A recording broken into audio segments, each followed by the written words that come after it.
যারা জাপানি ভাষা বলতে পারে তাদের লেভেল আছে, লেভেল 1, লেভেল 2, বিশেষ লেভেল 4 পর্যন্ত যে পারবে তাকে ওটা পাস করে নিয়ে যাবে, বিষয় না। কাজে আমি বললাম যে তাহলে আমরা বসে আছি কারণ তাকে জাপানি ভাষা শিক্ষক আর চলে যাচ্ছে সেখানে, তারা বলতেছে নিয়ে যাবে। তো সেটা আমি আলাপ করে আসবো কিভাবে করবো।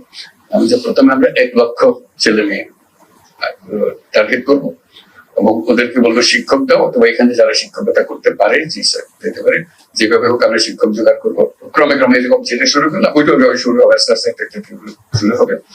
তারপর একবার শুরু হলে বলছি রাত থামবে না, যত দিতে পারেন আমরা নিতে থাকবো। আপনাদের সংখ্যা আমি 1 লক্ষ দিয়ে শুরু করতে চাচ্ছি, 1 লক্ষ টার্গেট করে 1 লক্ষ তো রাতারাতি হবে না, আমরা শুরু করবো হয়তো 200-500 দিয়ে শুরু করবো, আস্তে আস্তে 1000 হবে, লাখ হবে, ইত্যাদি ইত্যাদি যাবো।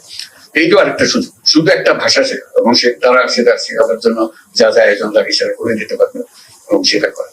এটা যে কত রকমের সুযোগ আছে এটা একবার করতে পারলে এই ধরনের কাজ তরুণ উদ্যোক্তাদের নিয়ে আমরা বহু দূর যেতে পারি। সেটা জানিয়ে রাখলাম।